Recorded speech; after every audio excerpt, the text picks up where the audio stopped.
সুতরাং বর্তমান সময়ে আল্লাহর জমিনে দিন কায়েম করতে গিয়ে আল্লাহর নবী কাজ করতে গেলে আল্লাহর নবীর দেওয়া বিধান এই জমিনে কায়েম করতে হলে মানুষের পক্ষ থেকে হামলা আসতে পারে, মামলা আসতে পারে, হুমকি আসতে পারে, ধমকি আসতে পারে।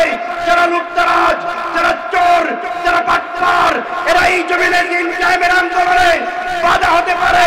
সমস্ত বাধা উপেক্ষা করে নিজেদের জীবনের তাজা রক্ত জমিনে ঢেলে দিয়ে আল্লাহর জমিনে দিন প্রতিষ্ঠিত করার জন্য, দিন কায়েম করার জন্য রাজি আছো কারা কারা মুসলমান? ইতিহাস আল্লাহকে দেখিয়ে দাও। আমার বন্ধুগণ, আমি আপনাদের সামনে পবিত্র কুরআনুল কারীম থেকে একটি সূরা তেলাওয়াত করেছি। এই সূরাটির নাম সূরাতুদ দুহা। সূরাটির নাম কি? সূরাতুদ দুহা। দুহা শব্দের অর্থ কি জানেন? দুহা শব্দের অর্থ কি? দুহা শব্দের অর্থ হচ্ছে পরিষ্কার দিনের আলো। দিনের সূর্য যখন মাথার উপর উঠে সবচেয়ে বেশি আলো দেয়, ওই সময়কে দুহা বলা হয়। সুবহানাল্লাহ।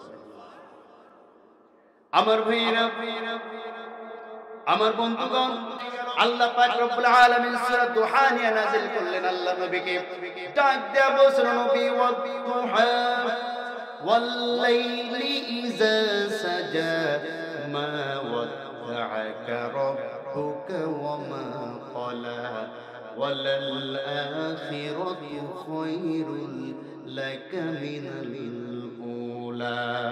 জোরে বলুন আল্লাহু আকবার।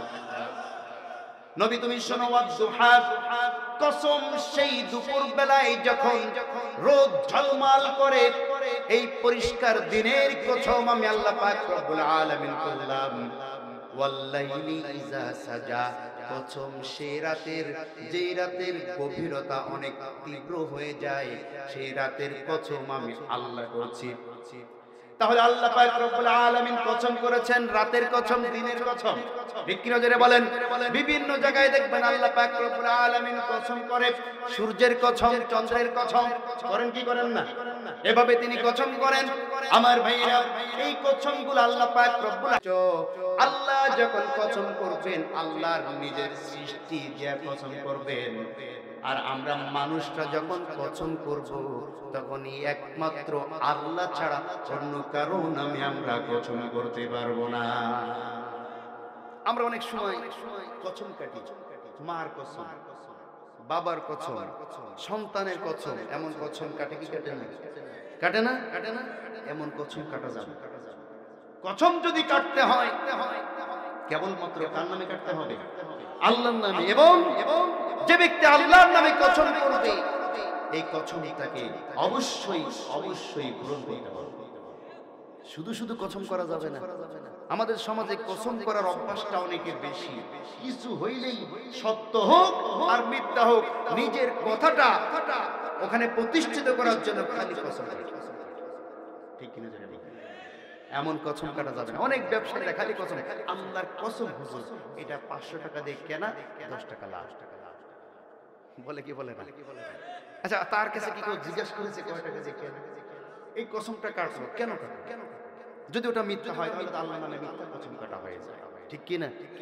আমার ভাইয়েরা, এজন্য আমরা যখন কসম কাটতেই হবে, যথাযথভাবে কসম কাটতে হবে। সব সময় কসম কাটা যাবে না। যখন দেখা হবে কসম না কাটলেই নয়, তখন ওই কসম আল্লাহর জন্য করতে হবে। ঠিক কিনা জোরে বলেন?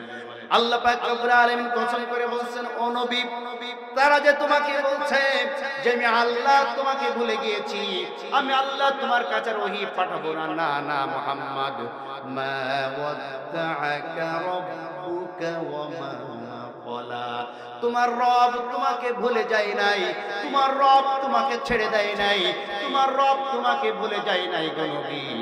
আমি রব, আমি আল্লাহ তোমাকে আগেও যেমন ভালোবাসতাম, এখনো তেমনি ভাবে ভালোবাসি। সুবহানাল্লাহ। ও নবী, তুমি মনক্ষুণ্ণ হয়েছো? মা ওয়াদ্দাআকা রাব্বুকা ওয়া মা ক্বালা, ও ওয়ালাল আখিরাতু, ও নবী দুনিয়ার কষ্ট তোমাকে পীড়া দেয়, দুনিয়ার কষ্ট তোমার খারাপ লাগে? ও নবী দুনিয়ার কষ্ট তো কোনো কষ্টই না, দুনিয়ার অপমান এটা তো কোনো অপমানই না, দুনিয়ার জেল এটা তো কোনো জেলই না, দুনিয়ার জুলুম এটা তো কোনো জুলুমই না। ওয়ালাল আখিরাতু খায়রুল লাকা মিনাল উলা। সুবহানাল্লাহ। ও নবী আখিরাতে তোমার রব তোমাকে যা দিবে এই দুনিয়ার চাইতে হাজার হাজার গুণ বেশি তোমার রব তোমাকে দান করবেন। সুবহানাল্লাহ। আমার ভাইয়েরা, ঈমানদারদের সম্বন্ধে আল্লাহ পাক রব্বুল আলামিন বলেন, যারা নাকি ঈমানদার, কাফের মুশরিক বেঈমানদের বিরাট অট্টালিকা দেখে, বিরাট অর্থ দেখে, বিরাট উন্নয়ন দেখে তোমরা মন খারাপ করো না, কারণ এই পৃথিবীর বুকে ঈমানদারদের জন্য এই সমস্ত পৃথিবীর চাকচিক্য তৈরি করা হয় নাই, চাকচিক্যগুলো তৈরি করা হয়েছে কাফেরদের জন্য। আল্লাহ পাক বলেন, যুইনা লিল্লাযিনা কাফারুল হায়াতুদ দুনিয়া ওয়া ইয়াসখরুনা মিনাল্লাযিনা আমানু ওয়াল্লাযিনা ইত্তাকাউ ফাওকাহুম ইয়াওমাল কিয়ামা ওয়াল্লাহু ইয়ারযুকু মান ইয়াশাউ বিগাইরি হিসাব।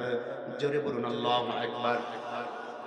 আমার বান্দারা তোমরা শোনো, যুইনা লিল্লাযিনা কাফারুল হায়াতুদ দুনিয়া, দুনিয়ার যত চাকচিক্যময় নাজ নেয়ামত, দুনিয়ার যত গাড়ি বাড়ি, দুনিয়ার যত আনন্দ মুহূর্ত, দুনিয়ার খেল তামাশা, এগুলা যাহা কিছু তোমরা দেখে উপভোগ করছো, এগুলা কাফারুল হায়াতুদ দুনিয়া, দুনিয়ার বুকে কেবলমাত্র কাফেরদের জন্য এগুলা তৈরি করা হয়েছে। আর ওয়াসখরুনা মিনাল্লাযিনা আমানু, তুমি ঈমানদার, এই দুনিয়াটা তো তোমার কাছে জেলখানা। দুনিয়াটা ঈমানদারের জন্য কিসের মতো? আসতে বলবেন না, কিসের মতো? জেলখানার মতো।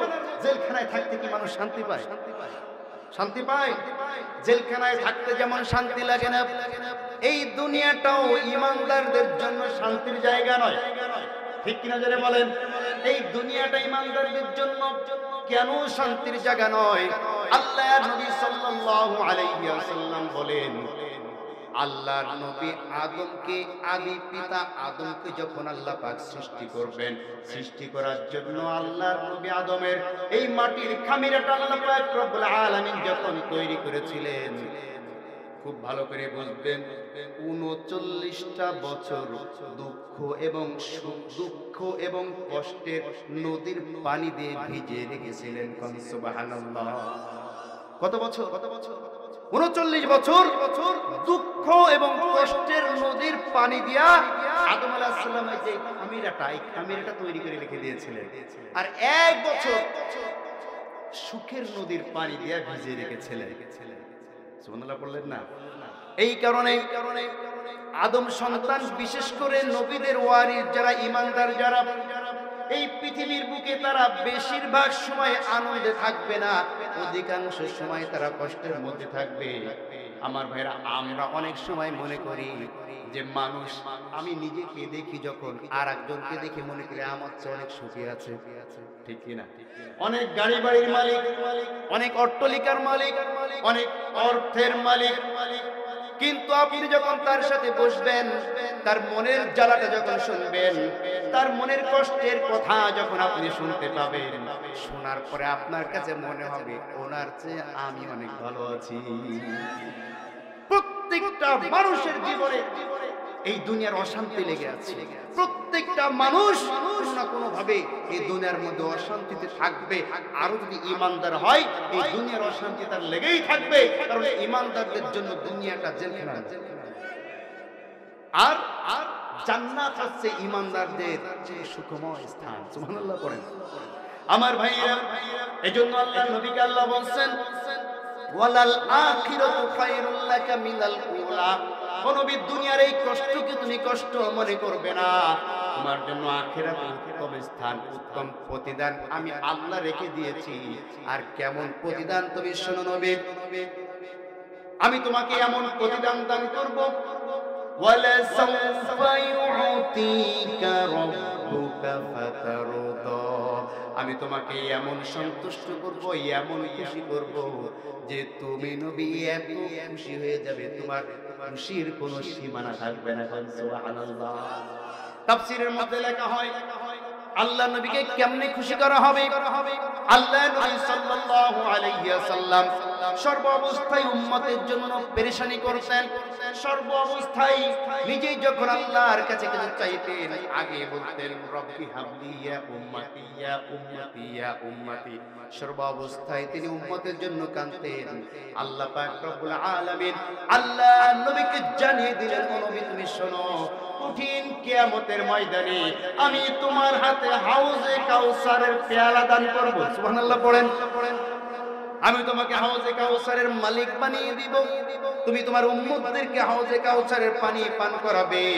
এই পেয়ালার পানি একবার যে পান করতে পারবে, তার হিসাব নিকাশ শেষ হওয়ার আগ পর্যন্ত এক বিন্দু পরিমাণ পিপাসা আর অনুভব হবে না।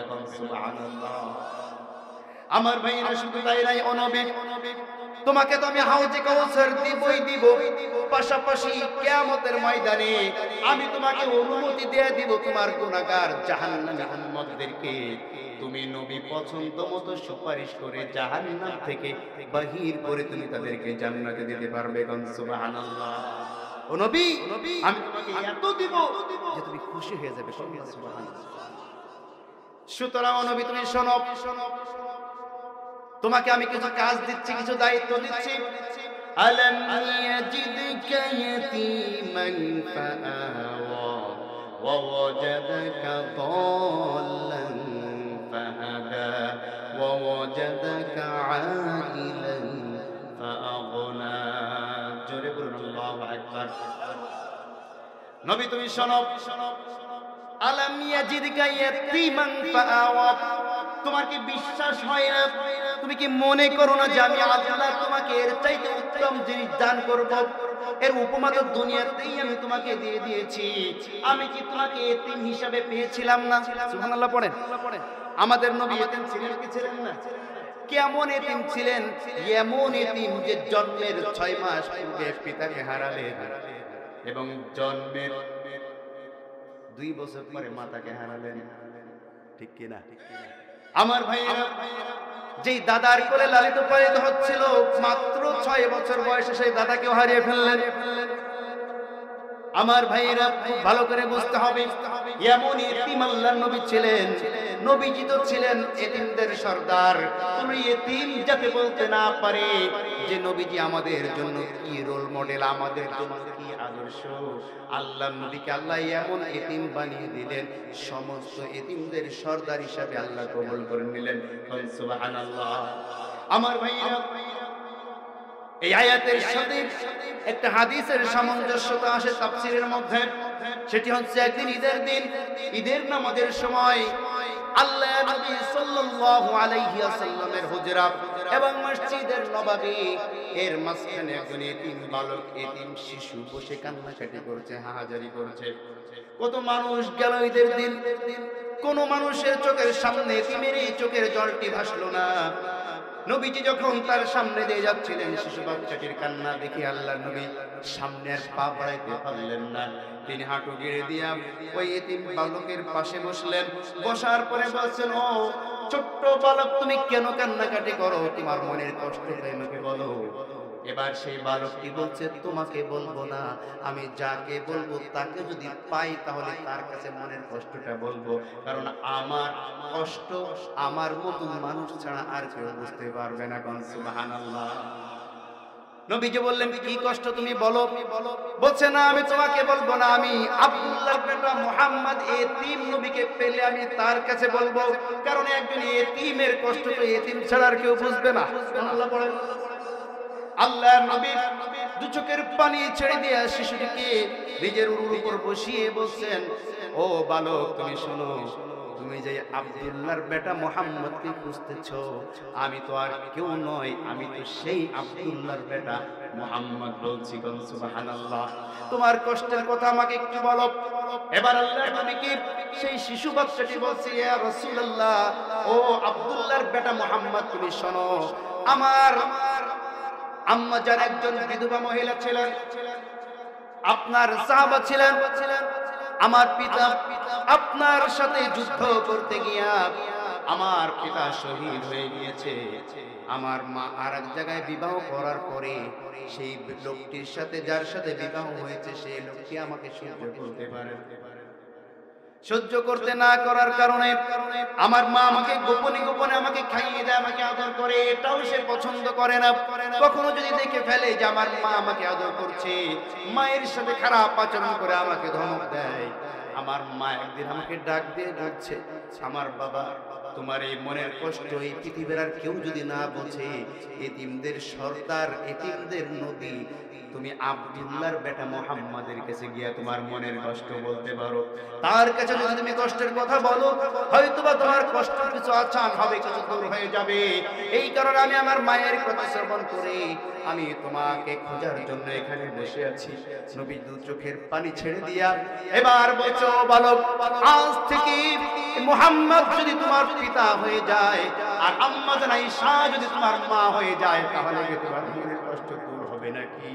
শিশুকে আল্লাহর নবীকে জড়িয়ে ধরে বলছেন, ইয়া রাসূলুল্লাহ, এর চাইতে বড় সুন্দর কথা, এর চাইতে বড় আনন্দের কথা পৃথিবীতে আমার জন্য আর কিছু নাই। আমার ভাইয়া, আমার বন্ধুগণ, আল্লাহ পাক বলেন যে তোমাকে আমি এতিম হিসেবে পেয়েছি এবং তারপরে আমি তোমাকে আশ্রয় প্রদান করেছি। শিশু অবস্থায় তোমার পিতা মারা গেল, জন্মের পর তোমার মা মারা গেল, তোমাকে আশ্রয় দিয়েছি তোমার দাদার কোলে। তোমার দাদা যখন মারা গেল, তোমাকে আশ্রয় দিয়েছি আমি তোমার চাচার কোলে। এভাবে করে আমি আল্লাহ পাক রব্বুল আলামিন তোমাকে এতিম অবস্থায় পেয়েছি এবং তোমাকে আমি আশ্রয় দান করেছি। সুবহানাল্লাহ।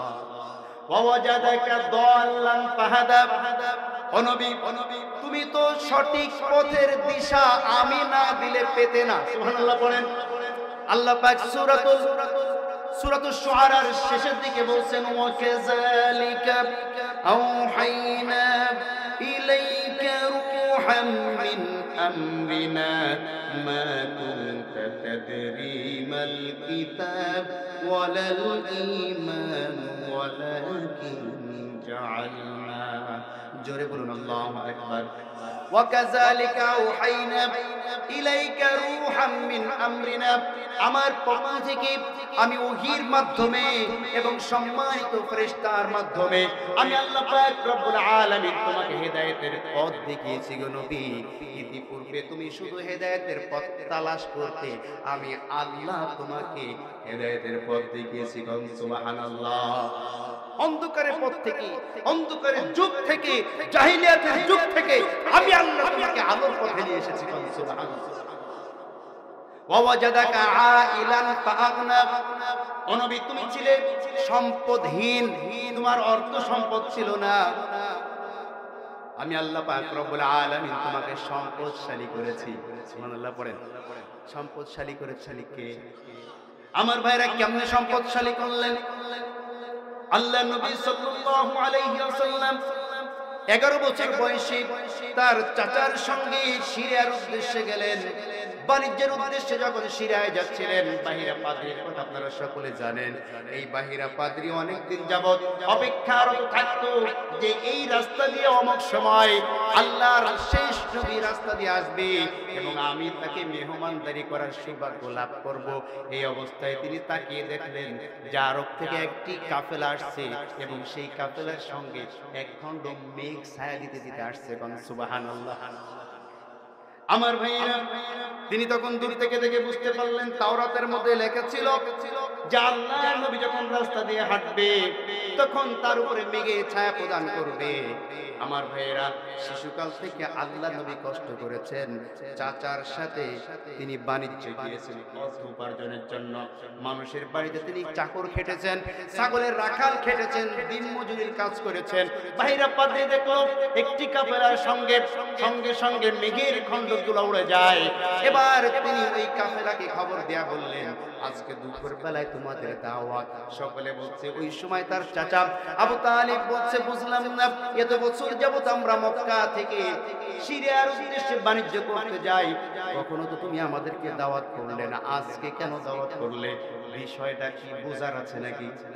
আসতে বলবে না, বোঝার আছে নাকি? অবশ্যই বোঝার আছে। বললো এই বিষয়টা এখন তোমাকে বলবো না, একটু পরে বলবো, আগে প্রমাণ পেয়ে নি। সুবহানাল্লাহ পড়েন।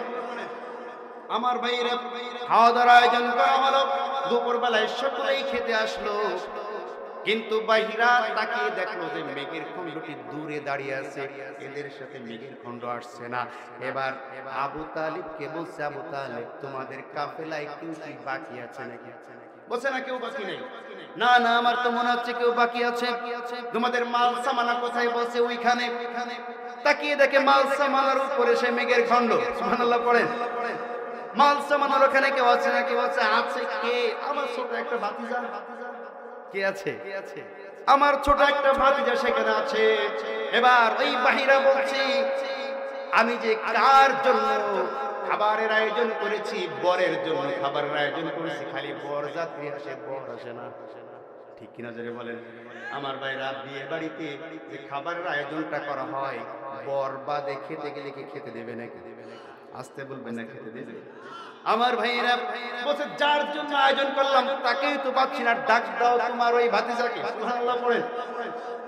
এবার আবু তালিব বলছে বুঝলাম না, ছোট্ট ভাতিজা সে ওখানে আছে, থাক, খাবার আমরা ওখানে নিয়ে যাব। সে এমন কেমন স্পেশাল? আমরা এত বড় বড় মক্কার লিডাররা তোমার এখানে এসেছি, তুমি আমাদেরকে বাদ দেয়া ভাতিজাকে কেন ডাকো? বলছে তুমি তো ভাতিজাকে চেনো নাই, তোমার ভাতিজাই তো আমার আজকের প্রধান মেহমান। আমার ভাইয়া, আমার বন্ধুগণ, এবার বাহিরা পাদ্রী আবার লক্ষ্য করলো যে মেঘগুলো একটু নাড়া দিয়ে উঠেছে। সুবহানাল্লাহ পড়েন। অর্থাৎ ভাতিজাকে যখন ডাকতে গিয়েছে, ভাতিজা যখনই দাঁড়িয়েছে, মেঘগুলো আবার একটু নাড়া দিয়ে উঠেছে। ভাতিজা যখন সামনাসামনি আসে, মেঘগুলোও ভাতিজার সাথে সাথে আসে। সুবহানাল্লাহ। বাচ্চাকে পাশে বসানো হলো, খাবার দেওয়া হলো। এবার প্রশ্ন করেছে তোমার নাম কি? বলছে আমার নাম মুহাম্মদ। সুবহানাল্লাহ পড়েন। তোমার পিতার নাম কি? আমার পিতার নাম আব্দুল্লাহ। তোমার মায়ের নাম কি? আমার মায়ের নাম তো আমিনা।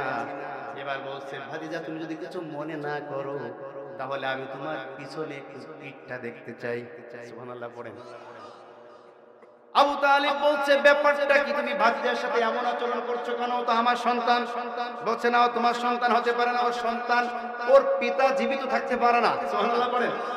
তার মক্কার ওই সময়কার নিয়ম ছিল, ওলামায়ে কেরাম আছেন এখানে, ওই সময়কার মক্কার নিয়ম ছিল কোন ব্যক্তির শিশুকালে যদি পিতা মারা যেত, তার চাচা তার ওই সন্তানকে লালন করে নিজের পরিচয় বড় করত।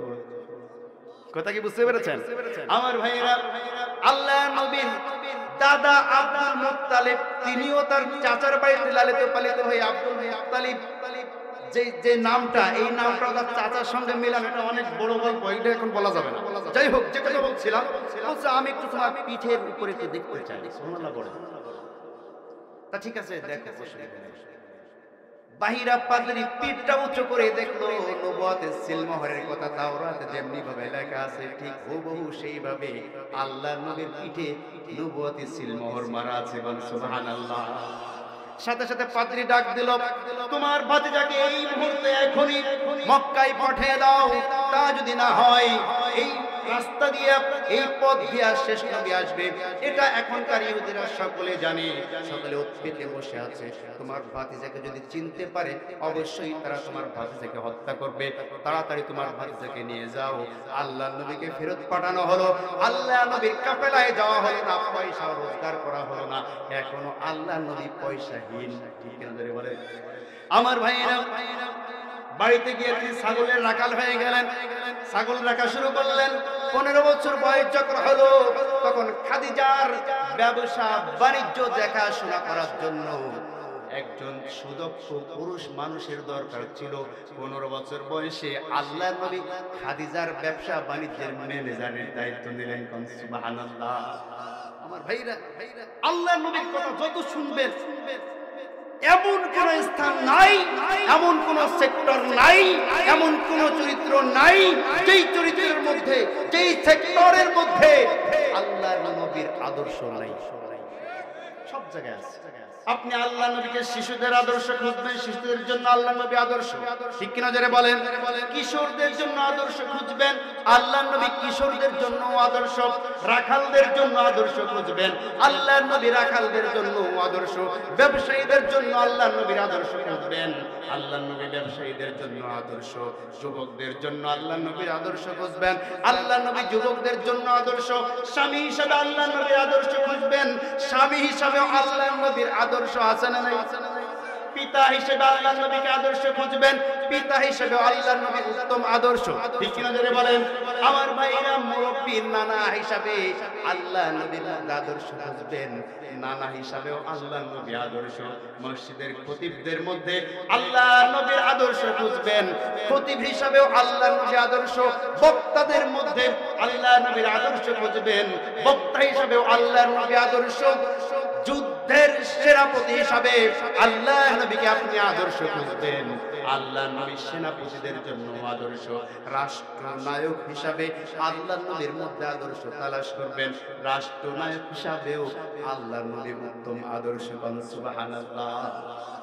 আমার ভাইরা, আমার বন্ধুগণ, 15 বছর বয়সে তিনি আম্মাজান খাদিজাতুল কুবরা রাদিয়াল্লাহু তাআলা আনহার ব্যবসায়ী ম্যানেজার হিসেবে তিনি ঢুকলেন। ব্যবসার ম্যানেজারি তিনি এমন ভাবে করতে লাগলেন, 5 বছর যেতে না যেতে খাদিজাতুল কুবরা তিনি আল্লাহর নবীর এই সততা দেখে তিনি আল্লাহর নবীর দিকে দুর্বল হয়ে পড়লেন। এবার তিনি বললেন, মুহাম্মদ, এই 5 বছরে তোমার যা মুনাফা জোগাড় হয়েছে, তুমি যা ইনকাম করেছো, ওই ইনকামটা তুমি আমার ব্যবসার সাথে লাগাইতে পারো, আমি তোমাকে ব্যবসায়ী পার্টনার হিসেবে নিয়োগ দিতে চাই। সুবহানাল্লাহ। আল্লাহ নবী বলেছেন, আমি ব্যবসায়ী পার্টনার হিসেবে নিয়োগ হতে পারবো না, বরঞ্চ তোমার ব্যবসা নিয়ে এখানে দেখাশোনা না করে বিদেশে যেই ব্যবসাগুলা তুমি পাঠাও, ব্যবসা বাণিজ্যের জন্য মাল পাঠাও, আমি ওইগুলা রাহাবারি হয়ে নিয়ে যেতে পারি, আবার বিক্রি করে তোমার কাছে নিয়ে আসতে পারি। খাদিজা বলছে, এতটুকুই যথেষ্ট। আমার ভাইরা, পরবর্তী 5 বছর আম্মাজান খাদিজা দেখলেন বিগত বছরে প্রত্যেক বছর যা লাভ হতো, আল্লাহর নবী এই দায়িত্ব নেওয়ার সঙ্গে সঙ্গে প্রত্যেক বছর আরো 3 গুণ বেশি লাভ হয়। সুবহানাল্লাহ। 5 বছর আল্লাহর নবীর সাথে ব্যবসা করতে করতে আম্মাজান খাদিজা আল্লাহর নবীর জন্য দুর্বল হয়ে পড়লেন। সুবহানাল্লাহ। দুর্বল হয়ে যাওয়ার পরে বিবি খাদিজা ছিলেন বিধবা। কথা কি বুঝতে পেরেছেন? বিবি খাদিজা ছিলেন বিধবা, তার আগে বিবাহ হয়েছিল, বয়স হয়ে গিয়েছিল 40 বছর। কত বছর? 40 বছর। কিন্তু মক্কার সবচাইতে সুন্দরী তিনি ছিলেন এবং সবচেয়ে বেশি ধনাঢ্য তিনি ছিলেন। সুবহানাল্লাহ। আমার ভাইরা, তিনি তার বান্ধবী নাফিসার মাধ্যমে বিবাহের প্রস্তাব দিলেন আল্লাহর নবীকে। সুবহানাল্লাহ। আল্লাহ নবীকে বিবাহের প্রস্তাব দিলেন। নাফিসা এসে যখন আল্লাহ নবীকে বললেন যে খাদিজা তোমার সাথে বিবাহের প্রস্তাব দিয়েছে, আল্লাহ নবী বললেন, আমার অভিভাবক আছে, আমার চাচা, তাদের সাথে পরামর্শ না করে এই বিষয়ে আমি কোনো কথা বলতে পারি না। সুবহানাল্লাহ পড়েন। এবার নাফিসা গিয়ে খাদিজাকে বলছে, খাদিজা, আপনি একজন সম্ভ্রান্ত মহিলা, সবচাইতে সুন্দরী নারী হচ্ছে আপনি, এত এত প্রস্তাব আপনার কাছে আসলো বিবাহের জন্য, এত বিবাহের প্রস্তাব ফিরিয়ে দিলেন বড় বড় বংশ থেকে, ব্যবসায়ীদের কাছ থেকে, কেন আপনি মুহাম্মাদের দিকে আকৃষ্ট হলেন? সুবহানাল্লাহ। আম্মাজান খাদিজা তখন উত্তর দিচ্ছে, শোনো, মুহাম্মদ আমার সাথে 10 বছর কাজ করছে। কত বছর? 10 বছর মুহাম্মদ আমার সাথে কাজ করছে। এই 10 বছরের মধ্যে একটা দিনের জন্য মুহাম্মদ আমার এই চেহারার দিকে তাকিয়ে দেখলো না যে আমি খাদিজা কত সুন্দরী, কত রূপবতী। একটা দিনের জন্য মুহাম্মাদের চোখটা আমার চোখের সাথে আমি পলক করতে দেখি নাই। সুবহানাল্লাহ। আমরা যুবকরা মনে করি মেয়েদের দিকে তাকিয়ে থাকলেই মনে হয় প্রেমটা ভালো হয়। দাঁড়িয়ে থাকে কথা বলছে না। যুবক ভাইরা, তোমাদেরকে বলি, চরিত্রটা, যুবকদের চরিত্র, যুবক মুহাম্মাদের কাছ থেকে যদি নিতে পারো, হাজার হাজার যুবতী তোমার জন্য লাইন দিয়ে থাকবে। তোমাকে মেয়েদের পিছনে ঘোরা লাগবে না, চরিত্রটা সুন্দর করো, মেয়েরাই তোমার পিছনে হাঁটবে। ঠিক কিনা জোরে বলেন। আমার ভাইরা, আমার বন্ধুগণ, আম্মাজান খাদিজা বলছে যে 10টি বছর আমি তার সাথে কাটালাম। সে আমার সাথে ব্যবসা করলো, টাকা দিতে গেল, কত কিছু করতে গেল। যুবকদের যে চরিত্র হয়, মেয়ে মানুষ দেখলে, সুন্দরী দেখলে ফাল করে তাকিয়ে থাকে, আর সৌন্দর্য দেখলে তো কোনো কথাই নাই। মুহাম্মাদের মধ্যে চরিত্রের এতটুকু অবনতি আমি দেখি নাই। এই কারণে আমি মুহাম্মাদের জন্য বেশি আকৃষ্ট হয়েছি। সুবহানাল্লাহ। আমার ভাইরা, এরপরে দেখেন মুহাম্মদ সাল্লাল্লাহু আলাইহি ওয়াসাল্লামকে যখন বিবাহের প্রস্তাব দিল, এত সম্ভ্রান্ত পরিবার থেকে, সম্ভ্রান্ত মহিলার কাছ থেকে, তিনি কিন্তু ইচ্ছা করলে এখনকার যুবকদের মতন হ্যালো চলো পলাই, কথা বলছে না কেন, কি বাবা কি চাচা গুনার টাইম নেই, বাপ যদি বিয়ে না দেয় অসুবিধে কি, রাতের আধারে পালিয়ে চলে যাব, 3 মাস পরে এমনি মেনে নেব, ঠিক কিনা জানি বলে। এই যে বাবা মার মনে কষ্ট দিয়া যারা একা একা নিজেরা বিবাহ করে, 100টার মধ্যে 99টার মধ্যেই অশান্তি। আপনার খোঁজ নিয়ে দেখবেন, যারা প্রেম করে বিবাহ করেছে বাবা মার অমতে, পিতামাতার অমতে যারা বিবাহ করেছে, এমনি পছন্দ হয়েছে, পিতামাতাকে বলেছে অসুবিধা নেই, কিন্তু পিতামাতা জানেই না বিবাহ করেছে। ভালোবাসার যে বিয়েগুলো হয়, এদিকে হয় কি আমি জানি না, আমাদের ওদিকে হয়েছে। তো অধিকাংশ দেখা যায় 99টা সংসার, তার মধ্যে 90টা ডিভোর্স হয়ে যায়, ভাঙা হয়ে যায়, আর যদিও 10টা টেকে প্রতিদিন ঝগড়ার মারামারি। কারণ কি? পিতামাতার মনে কষ্ট দিয়া তুমি শান্তিতে থাকবা, এটা আল্লাহ পছন্দ করে, ঠিক কিনা? আল্লাহ নবী সাল্লাল্লাহু আলাইহি ওয়াসাল্লাম বলেন, হুমা জান্নাতুকা ওয়া নারুকা, পিতামাতা তোমাদের জান্নাত, পিতামাতাই তোমাদের জাহান্নাম। পিতামাতা যদি কারো উপরে সন্তুষ্টি হয়, আল্লাহ পাক রব্বুল আলামিন ওই সন্তানের উপরে সন্তুষ্ট হয়ে যায়। সুবহানাল্লাহ। আর পিতামাতা যদি কোন সন্তানের উপরে অসন্তুষ্ট হয়, আল্লাহ পাক রব্বুল আলামিন ওই সন্তানদের উপরে অসন্তুষ্ট হয়ে যায়। জিহাদের জন্য নাম লেখা হচ্ছিল। একজন সাহাবা আল্লাহর নবীর কাছে এসে বলছে, ইয়া রাসূলুল্লাহ, আমি জিহাদে যেতে চাই, কিন্তু আমার মা তো কাঁদে, আমার মা আমাকে অনুমতি দিচ্ছে না। আল্লাহর নবী প্রশ্ন করলেন, বাড়িতে আর কে আছে? আর কেউ নাই, মা একা। তুমি ঘরে ফিরে যাও, তোমার মার মুখে হাসি ফোটাও, জিহাদের চাইতেও বেশি সওয়াব আল্লাহ তোমার আমলনামায় দান করে দিবে। আহা যুবক ভাইরা, পিতামাতার মনে কষ্ট দেন না। এমনও সমাজে লোক আছে, যুবক আছে, যে যুবকদেরকে পিতামাতা কষ্ট করে, টাকা পয়সা হাওলাত বাওলাত করে, এরপরে জমি জমা বন্ধক থেকে জমি জমা বিক্রি করে বিদেশে পাঠায় না, বিদেশে চলে যায়। বিদেশে যাওয়ার পরে 5 বছর 7 বছর খুব ভালোই কাটায়। যেই একটা বিবাহ করে 1 বছর 2 বছর যেতে না যেতে বাপ মার কাছে আর ফোনটা পর্যন্ত দেয় না, বিদেশ থেকে অ্যাকাউন্ট করে টাকা পাঠায় বোন। কথা বলছে না কেন? এমন অনেক সংসার আমি দেখেছি। মারা এসে আমাদের কাছে কাঁদে, হুজুর এত টাকা নষ্ট করে হাওলাত করে জমি বিক্রি করে সন্তানকে পাঠিয়েছি বিদেশে, এখন আমাদের কাছে 1 মিনিট ফোন পর্যন্ত দেয় না, খবরও নেয় না। টাকা পয়সা যা পাঠায় বইয়ের নামে অ্যাকাউন্ট করেছে, বইয়ের কাছে সব টাকা পাঠায়। আমি যেই বাসায় থাকি, আমার বাসার সাথে সত্য ঘটনা, আমার বাসার সাথে এমন এক আল্লাহর ওলি ছিল, তার মা প্রতিদিন কান্নাকাটি করত আর বলতো, হুজুর আমার সন্তানটাকে এইভাবে আমরা বিদেশে পাঠিয়েছি, 10 বছর যাবত বিদেশে থাকে, আমাদের কোনো রোজগার নাই, তার পিতাটা অনেক বৃদ্ধ, কোনো কাজ করতে পারে না, মায়ের মানুষের বাসায় কাজ করে সংসার চালায়। আমার ভাইরা খুব ভালো করে বুঝবেন, বউয়ের নামে অ্যাকাউন্ট করে বউর কাছে টাকা পাঠাইতো, মা বাপের খবর নিত না। মা বাপ যদি অন্য কারো মাধ্যমে একটু সংবাদ পাঠাইতো, উল্টা সংবাদ দিত, বাড়ি আসলে তোদের খবর আছে। নাউজুবিল্লাহ বলবেন না? খুব ভালো করে বুঝবেন, এই কিছুদিন আগের কথা, সেই স্ত্রী সেই বউ যার কাছে টাকা পাঠাতো, এই বউ যখন শুনেছে স্বামী বিদেশ থেকে বাড়ি আসবে, আসার 1 মাস আগে টুকলা টুকলি গুছাইয়া বল্টুর সাথে বউ ভেঙে দিয়েছে। কথা বুঝলেন না? বউ গিয়েছে কার সাথে? বল্টুর সাথে। হঠাৎ করে বউ বাড়ি নেই, কি ব্যাপার? এবার ওই মারা এসে আমার কাছে হুজুর এই ব্যাপার, সে বউরে তো খুঁজে পাচ্ছে না। আমি গিয়ে বলছি দেখেন বল্টু বল্টু জোগাড় হয়েছে কিনা। ঠিকই সত্য, বল্টু আর একটা জোগাড় হয়ে ওই সন্তান যে টাকা পয়সা পাঠিয়েছে ওই টাকাগুলো গুছায় যেই স্বামী বাড়ি আসবে ব্যাস হাঁটা দিয়েছে। এবার ও বেচারা বাড়িতে এসে হায় রে কান্নাকাটি আর পাগল পা, এখন মার পা ধরে আর বাবার পা ধরে। কথা কি বুঝতে পেরেছেন? এই জন্য যুবক খুব সাবধান, পিতা মাতার মনে যদি কষ্ট দেওয়া হয় আল্লাহ সহ্য করে। ঠিক কিনা জোরে বলেন। আমার ভাইরা যে কথা বলছিলাম, আল্লাহ নবীকে প্রস্তাব দেওয়া হলো, আল্লাহ নবী বলছেন আমার অভিভাবক ছাড়া আমি কোনো কাজ করব না, আমার চাচার কাছে তোমরা প্রস্তাব দিতে পারো। আল্লাহ নবীর চাচা আবু তালিবকে যখন প্রস্তাব দেওয়া হলো, আবু তালিব বলল না না, মুহাম্মাদের বয়স কেবল 25 বছর, টকবগে যুবক, যদিও আমার সন্তানটা এতিম, যদিও আমার ভাতিজা এতিম, কিন্তু খাদিজা তো অনেক বয়স্কা একজন মহিলা, তার সাথে কেমনে বিবাহ দেওয়া হয়?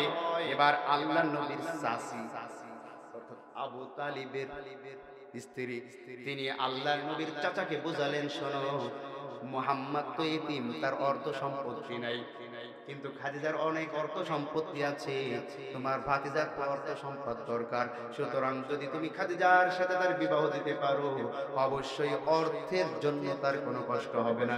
সুবহানাল্লাহ। আম্মাজান খাদিজার সাথে যখন বিবাহ হয়ে গেল, খুব ভালো করে বুঝবেন, আল্লাহ নবীকে কিছু কুলাঙ্গার, কিছু নাস্তিক, কিছু মুনাফিক, কিছু বেয়াদব রাম এবং বামরা বলে আল্লাহ নবী নাকি নারী নবী। নাউজুবিল্লাহ পড়েন।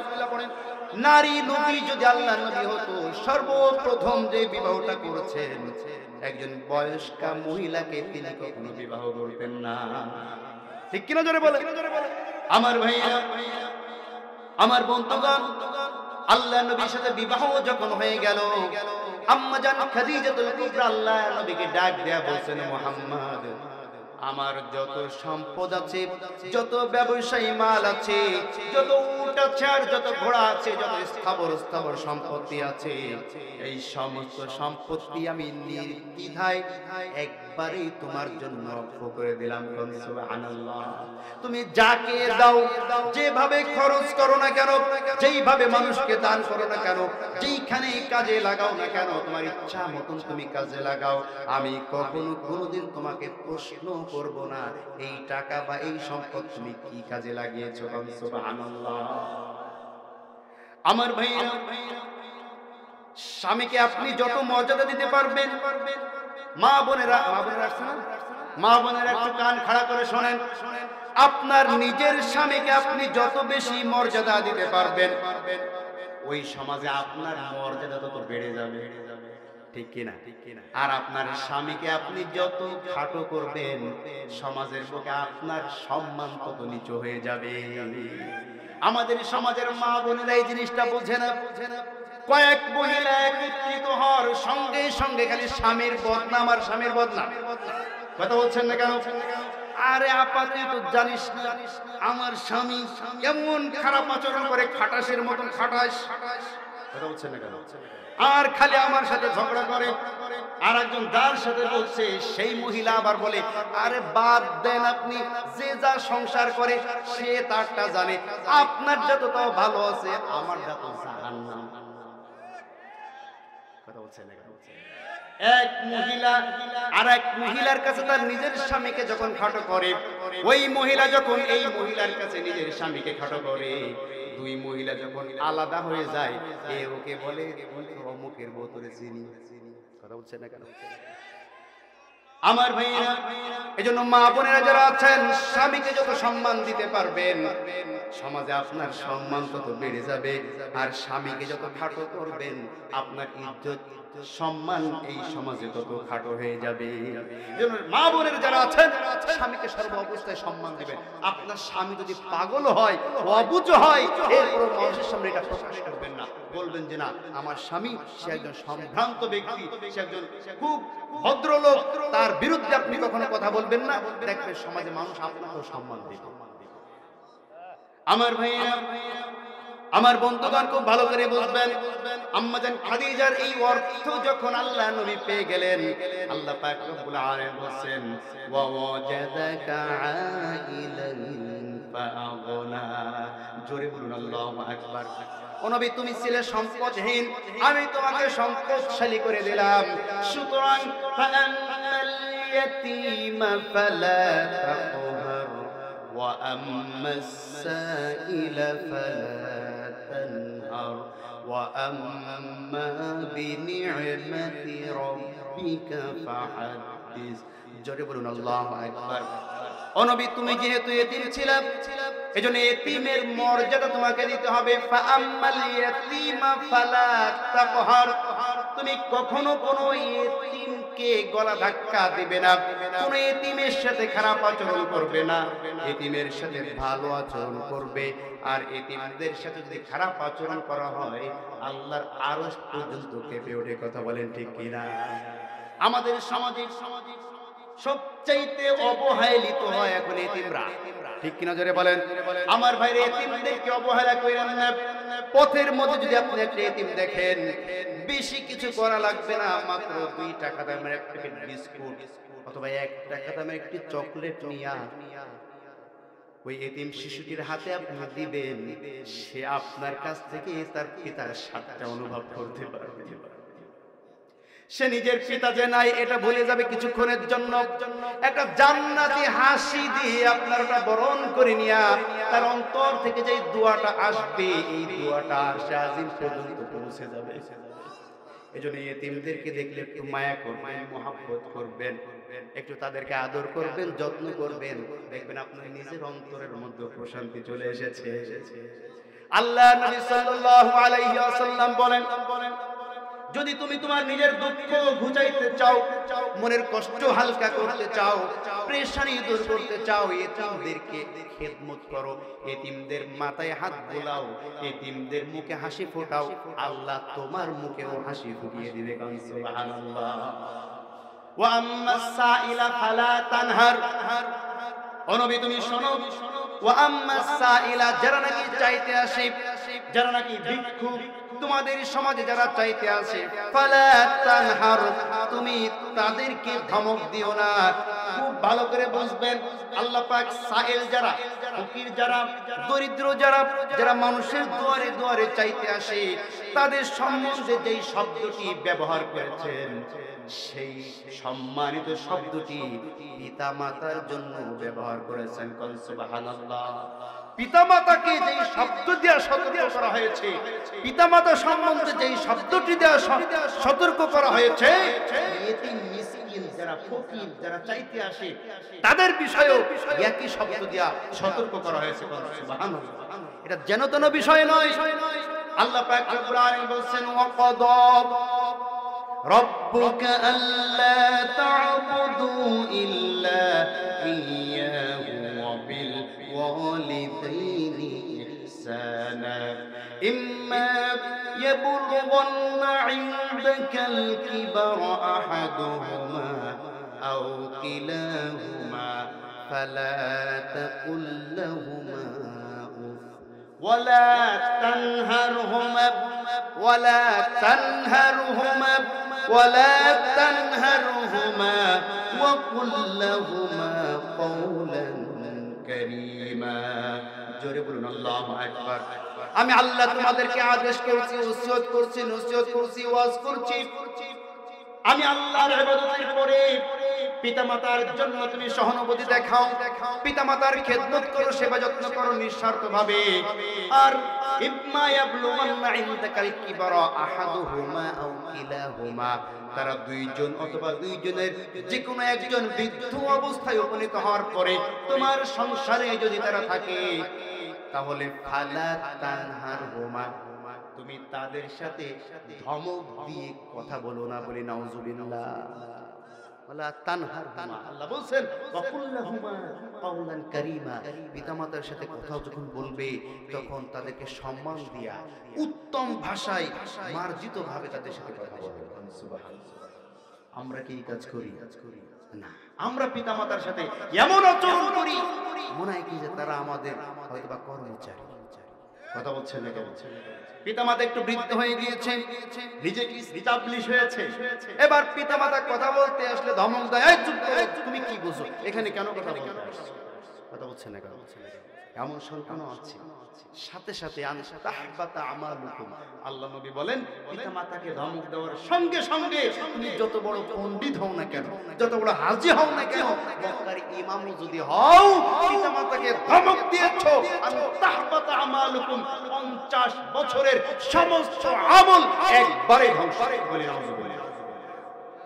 সেই একই শব্দ দেখেন, ফালা তানহারহুমা, এই একই শব্দটি আল্লাহ এই সাইলদের সম্বন্ধে বলেছেন, ওয়া আম্মাস সাইলা ফালা তানহার, যারা ভিক্ষুক তাদেরকে ধমক দিও। কিন্তু আমরা কিন্তু ভিক্ষুকদেরকে ধমক দিই, কথা বলছেন না কেন? আমার ভাইরা, আল্লাহ নবী বলেছেন ভিক্ষুকদেরকে ধমক দেওয়ার মাধ্যমে তোমার সম্পদ ধ্বংস হয়, বলে নাউজুবিল্লাহ। ভিক্ষুকদেরকে যারা যত বেশি ধমক দিবে তাদের সম্পদ তত বেশি ধ্বংস হবে। খুব ভালো করে বুঝতে হবে, একজন ভিক্ষুক আপনার দুয়ারে আসলো, এই আপনার কাছে চাইতে আসে নাই, আপনাকে বাঁচাইতে এসেছে। আপনাকে আমাকে বাঁচাইতে আসে। আর সম্পদের থেকে কিছু অর্থ দান করলে এটা আপনার আমার জন্য বিপদের বালা মুসিবতের এটা একটা দেওয়াল হয়ে যায়। এমন একটা দেওয়াল হয়, বিরাট বড় মুসিবত, বিরাট বড় বিপদ আপনার এই মাথার উপরে চলে এসে যখনই আপনি দান করে দিলেন, সাথে সাথে ওই দেওয়ালটা মাঝখানে চলে আসে, বিপদটা দূর হয়ে যায়। কোন সুবহানাল্লাহ। তারা আপনাকে আমাকে বাঁচাইতে আসে, আর আপনি তাকে ধমক দিলেন, দিতে পারলেন না, সুন্দরভাবে তাকে বলেন যে তোমাকে দিতে পারছি না, ধমক দিবেন কেন? ধমক দেওয়া যাবে না। আমরা অনেক সময় যুক্তি দেই, যুক্তি হুজুর আপনি জানেন না আমরা কাজের মহিলা খুঁজে পাই না, আর যুবতী মহিলা আসে ভিক্ষা করতে। কথা বলছেন না কেন? আমরা যুক্তি দেই, এই যুক্তিবাদী হওয়া যাবে না। এক নম্বর যুক্তিবাদী ছিল শয়তান। যে চাইতে এসেছে, যে চাইতে পারে তাকে দিতে আপনি বাধ্য। কথা বলছেন না কেন? সে যেই হোক না কেন, যুবক হোক, যুবতী হোক, আর ঘোড়া নিয়ে আসুক, গাড়ি নিয়ে আসুক, প্লেনে চড়ে আসুক, চেয়েছে আপনার কাছে, সে সাইল, সে আপনার কাছে চেয়েছে। আপনার ইচ্ছা হইলে দেন, পছন্দ না হইলে তাকে বলেন দিতে পারছি, কিন্তু ধমক দেওয়া যাবে না। কি কথা কি বুঝতে পেরেছেন? যত বেশি ধমক দিবেন তত বেশি সম্পদ নষ্ট হবে। এই পৃথিবীর বুকে, এই বাংলাদেশে অনেক নজির আছে, ফকিরদের সাথে, গরিবদের সাথে খারাপ আচরণ করার কারণে তার সমস্ত সম্পদ এক রাতের মধ্যে পুড়ে শেষ হয়ে গিয়েছে। দেখেছেন না আপনারা? দেখেছেন। সুতরাং ওয়া আম্মাস সাইলা ফালা তানহার, যারা তোমাদের কাছে চাইতে আসে তাদেরকে তোমরা ধমক দিও না। আর ওয়া আম্মা বিনি'মাতি রাব্বিকা ফাহাদ্দিস, আর তোমাকে যে নিয়ামত আমি আল্লাহ দান করেছি এই নিয়ামতকে তুমি প্রচার করো। তাফসীরের মধ্যে লেখা হয় আল্লাহ নবীকে আল্লাহ পাক রব্বুল আলামিন দুইটা নিয়ামত দিয়েছেন। কয়টা নিয়ামত? সবচেয়ে শ্রেষ্ঠ দুইটা নিয়ামত। এক নম্বর নিয়ামত হচ্ছে আল্লাহ পাক আল্লাহর নবীকে রাসূল হিসাবে নবুয়ত দান করেছেন, সবচেয়ে বড় নিয়ামত। কোন সুবহানাল্লাহ। দুই নম্বর, আল্লাহ নবীকে সবচেয়ে বড় নিয়ামত যেটা দেওয়া হয়েছে সেটা হচ্ছে আল্লাহর তরফ থেকে কোরআন দান করা হয়েছে। আমার ভাইরা, আল্লাহ নবীকে আল্লাহ পাক বলেন যে তোমাকে যে নিয়ামত দান করা হয়েছে এই নিয়ামতের তুমি প্রচার করো। তাহলে প্রচার করার মতো নিয়ামত কি হতে পারে? আল্লাহর কোরআন এবং আল্লাহর তরফ থেকে আনিত ওহী। ঠিক না? জেনে বলেন। আল্লাহর নবীকে এই দুইটা জিনিস দেওয়ার পর আল্লাহ পাক রব্বুল আলামিন প্রচার করে দিলেন, ওয়া আনজির আশীরাতাকাল আকরাবিন। জোরে বলুন আল্লাহু আকবার। ও নবী, তোমাকে যা দান করা হয়েছে তা তুমি মানুষের কাছে প্রচার করো। আর শুনে রাখো নবী, ইয়া আইয়ুহার রাসূল বাল্লিগ মা উনজিলা ইলাইকা মির রাব্বিক ওয়া ইল্লাম তাফআল ফামা বাল্লাগতা রিসালাতা ওয়াল্লাহু ইয়াসিমুকা মিনান নাস ওয়াল্লাহু ওয়াসিউন আলিম। জোরে বলুন আল্লাহু আকবার। ইয়া আইয়ুহার রাসূল, ও আমার নবী তুমি শোনো, বাল্লিগ, তোমাকে আমি যে নিয়ামত দিয়েছি এই নিয়ামত তুমি প্রচার করো। মা উনজিলা ইলাইকা মির রাব্বিক, তোমার রবের পক্ষ থেকে যাহা নাযিল হয়েছে কোরআনের দাওয়াত দাও, কোরআনের বাণী পৌঁছে দাও, এই জমিনে কোরআন প্রতিষ্ঠিত করার জন্য প্রচেষ্টা চালাও। আর যদি তুমি এই কাজ না করো, কোরআনের দাওয়াত মানুষের কাছে না দাও, কোরআনের আইন প্রতিষ্ঠিত করার আন্দোলন যদি তুমি না করো, কোরআন প্রতিষ্ঠিত করার জন্য তুমি যদি প্রচেষ্টা না চালাও, ফামা বাল্লাগতা রিসালাতাহু, তোমার নবুয়তের দায়িত্ব তুমি সঠিকভাবে পালন করলে না। ঠিক কিনা জোরে বলেন? তাহলে নবুয়তের দায়িত্ব সঠিকভাবে যদি পালন করতে হয়, ইমানদার হিসাবে যদি নবীর উম্মত হিসাবে নিজেদেরকে দাবি করতে হয়, আল্লাহর জমিনে আল্লাহর কোরআন প্রতিষ্ঠিত করার জন্য কাজ করতে হবে। আর যখন তুমি এই কাজটি করবে না, তোমার দায়িত্ব তুমি সঠিকভাবে পালন করলে না। কিন্তু যখন তুমি এই দায়িত্ব পালন করবে, আল্লাহু, আমি আল্লাহ বলছি, অবশ্যই ইয়াসিমুকা মিনান নাস, মানুষের পক্ষ থেকে তোমার উপরে নির্যাতন আসবে, নিপীড়ন আসবে, হামলা আসবে, মামলা আসবে, মিথ্যা অপবাদ আসবে। ঠিক কিনা জানেন বলেন? আমরা যখন দেখেছি আল্লাহ নবীর উপরে মিথ্যা অপবাদ এসেছে, আল্লাহ নবীকে মিথ্যাবাদী বলা হয়েছে, জাদুকর বলা হয়েছে, আল্লাহ নবীকে কাযযাব বলা হয়েছে, আল্লাহ নবীকে গণক বলা হয়েছে, এভাবে করে আল্লাহ নবীকে হামলা করা হয়েছে, আল্লাহ নবীকে জেলখানার মধ্যে 3 বছর থাকতে হয়েছে, আল্লাহ নবীকে হত্যার পরিকল্পনা করা হয়েছে।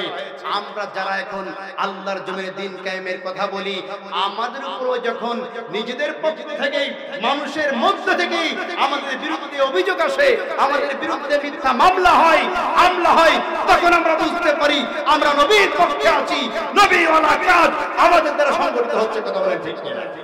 সুতরাং বর্তমান সময়ে আল্লাহর জমিনে দ্বীন কায়েম করতে গিয়ে, আল্লাহর নবী কাজ করতে গেলে, আল্লাহর নবীর দেওয়া বিধান এই জমিনে কায়েম করতে হলে মানুষের পক্ষ থেকে হামলা আসতে পারে, মামলা আসতে পারে, হুমকি আসতে পারে, ধমকি আসতে পারে। যারা লুটতরাজ, যারা চোর, যারা বাটপার, এরা এই জমিনে দ্বীন কায়েমের আন্দোলনে বাধা হতে পারে। সমস্ত বাধা উপেক্ষা করে নিজেদের জীবনের তাজা রক্ত জমিনে ঢেলে দিয়ে আল্লাহর জমিনে দ্বীন প্রতিষ্ঠিত করার জন্য